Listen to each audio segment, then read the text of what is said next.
Ini menarik sekali sebenarnya, karena kan kita mengalami kemarinnya beberapa kelangkaan, khususnya memang yang ada di beberapa SPBU based on swasta diantaranya ya. Anda melihatnya seperti apa sih pandangan Anda ya, in your point of view begitu, kebijakan impor bahan bakar minyak satu pintu yang dikeluarkan oleh Menteri SDM Bahlil Lahadalia ini solusi atau enggak sih untuk supply BBM tersendiri begitu di SPBU swasta? Ya sebenarnya supaya tidak ada misleading juga ya di publik ya, dan tadi juga udah disampaikan oleh Pak Simon ya, bahwasannya sebenarnya ini bukan kebijakan impor satu pintu ya. Karena masing-masing SPBU sudah diberikan kuota ya di tahun lalu, dirumuskan di tahun lalu, dan untuk tahun ini sebesar 110% ya, rata-rata ya. Dan sebenarnya kuota yang diberikan ke SPBU swasta itu kan memang sudah habis. Boleh dibilang masuk ke September ini gitu, dan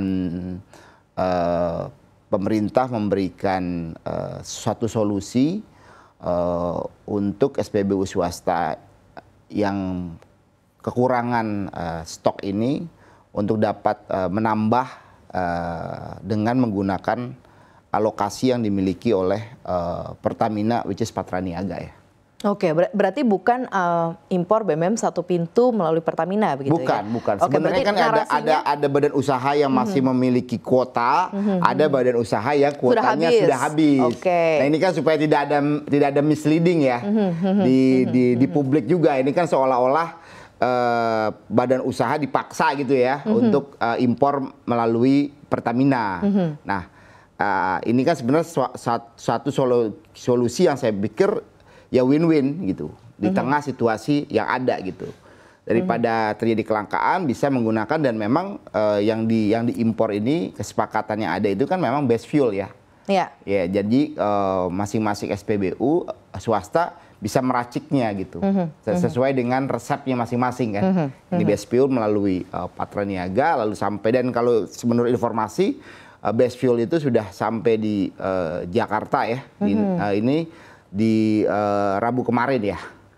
Jadi mungkin ya perlu proses 1 mingguan kali ya, supaya enggak bisa ada produk ini udah bisa digunakan kembali di masyarakat ya. Berarti SPBU swasta sekarang sudah lumayan punya solusi begitu ya untuk ketersediaan. Ini artinya solusi untuk akhir tahun ya. Untuk akhir tahun. Nah ini mungkin nanti ke depan tentunya perlu penyusunan kuota secara bersama-sama juga kan, sehingga bisa dapat proyeksi yang tepat ya. Nah itu dia, kenapa ya, padahal kan sudah dipersiapkan sebenarnya ya, dan sudah dihitung biasanya in total kuota, tapi kan masih ada kekosongan, masih ada kekurangan. Ini biasanya miss-nya di mana nih Mas Angga? Iya memang boleh dibilang kan di awal tahun kemarin kan ada keadaan kahar ya.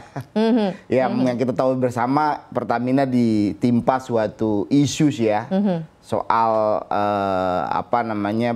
oplosan dan lain sebagainya. Lalu ya mungkin market pada waktu itu ada rush yang berpindah ke SPB brand lain lah, itu same lah ke produk ya. Kalau ada something, ada produk substitusi pindah ke brand lain, dan mungkin salah satunya di samping juga memang hal itu, tapi di sisi lain juga ada perpindahan daripada konsumen yang mungkin selama ini menggunakan bahan bakar dengan kualitas yang rendah ya, beralih kepada ron-ron yang lebih tinggi gitu ya, oktan lebih tinggi, dan pada akhirnya kan itu yang tersedianya di SPBU swasta. Jadi pada akhirnya mungkin terjadi peningkatan volume konsumsi. Nah ya memang mengakibatkan kuota 12 bulan ya, sampai dengan Desember dipakai 9 bulan. Di September sudah habis ya. Jadi kan memang ya faktanya memang seperti itu ya. Dan memang kan pemerintah dalam hal ini kan juga harus mengendalikan ya neraca impor kita juga ya, terkait juga nilai tukar juga, dan ya hal-hal seperti ini memang harus direncanakan dengan baik juga gitu, Mbak.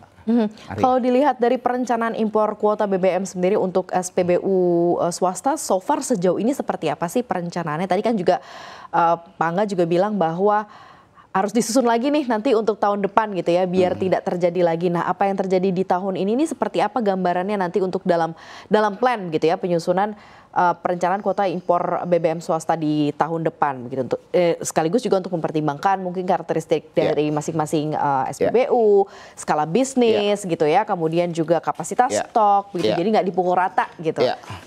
Ya, sebenarnya kalau bicara penyusunan kuota itu kan dilakukan secara bersama-sama ya, artinya SPBU swasta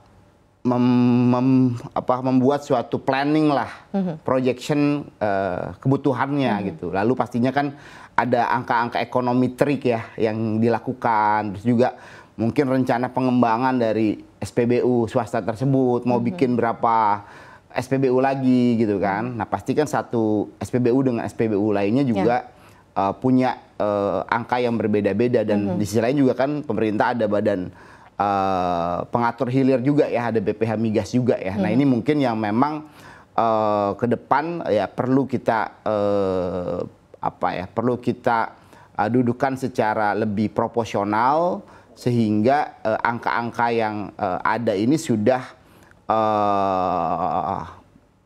bisa merespon berbagai macam perubahan-perubahan ya, aturan yang ada juga gitu. Jadi misalnya menurut saya, hemat saya ya, mungkin ke depan bisa semacam ada toleransi lah, berapa persen gitu ya dari kuota yang sudah ditetapkan gitu ya, sehingga ya dalam hal ini ya Kementerian SDM jangan sampai juga yang disalahkan terus. Ini kan seolah-olah kan Kementerian SDM ya, padahal kan